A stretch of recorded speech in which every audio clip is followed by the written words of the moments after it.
وَإِنْ خِفْتُمْ أَلَّا تُقْسِطُوا فِي الْيَتَامَى فَانكِحُوا مَا طَابَ لَكُم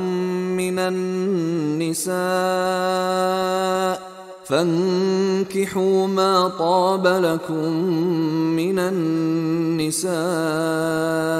مَثْنَىٰ وَثُلَاثَ وَرُبَاعَ فَإِنْ خِفْتُمْ أَلَّا تَعْدِلُوا فَوَاحِدَةً أَوْ مَا مَلَكَتْ أَيْمَانُكُمْ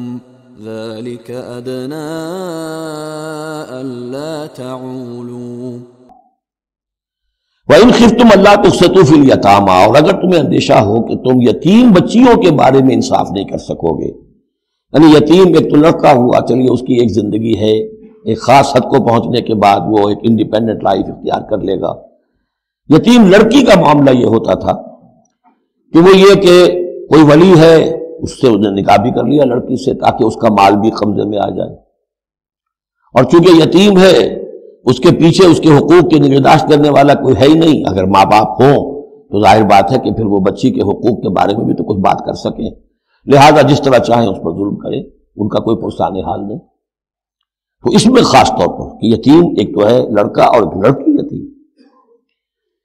وَآتُوا الْيَتَامَى، اسے منکرین سنت نے، منکرین حدیث نے اس آیت کو مختلف طریقے سے وہ تعبیر کیا ہے، لیکن وہ میں یہاں اس وقت بیان نہیں کر سکتا۔ جو مفہوم میں صحیح سمجھتا ہوں، جو سلف سے چلا آ رہا ہے،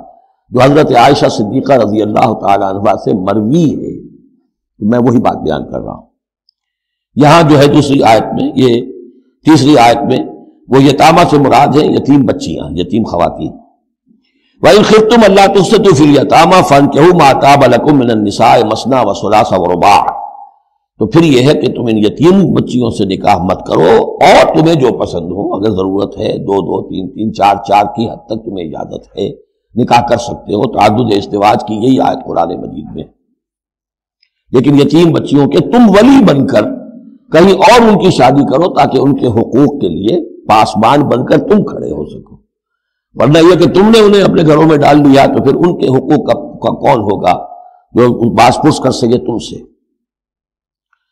فَإِنْ خِفْتُمْ أَلَّا تَعْدِلُوا، البتہ یہ جو ہم نے آزادی دی ہے دو دو تین تین چار چار، اس کی ایک شرط ہے، اور وہ یہ کہ اگر دو شادیاں ہیں، تین ہیں، چار ہیں، تو عدل ہو۔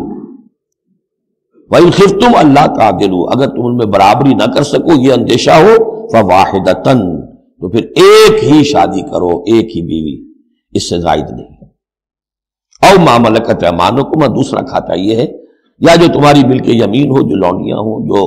جنگوں میں غزوات میں جو بھی آتی تھی، وہ ایک علیحدہ معاملہ ہے، ان کی تعداد کے اوپر کوئی تعین نہیں ہے، لیکن پھر شادی ایک ہوگی۔ اگرچہ اس میں آگے چل کر بات آ جائے گی کہ اس انصاف میں قلبی رجحان اور میلان شامل نہیں ہے، جو چیز گنتی کی ہو سکتی ہے، ٹائم کتنا گزار رہے ہو، کس بیوی کے پاس کتنا، سب اس میں مساوات ہونی چاہیے۔ نان نفقہ کیا دے رہے ہو، کپڑے کیسے دے رہے ہو، ان تمام چیزوں میں جو کاؤنٹ ہو سکتی ہیں، جو مادی چیزیں ہیں، جو دیکھی بھالی جا سکتی ہیں، اس میں انصاف اور عدل لازم ہے۔ البتہ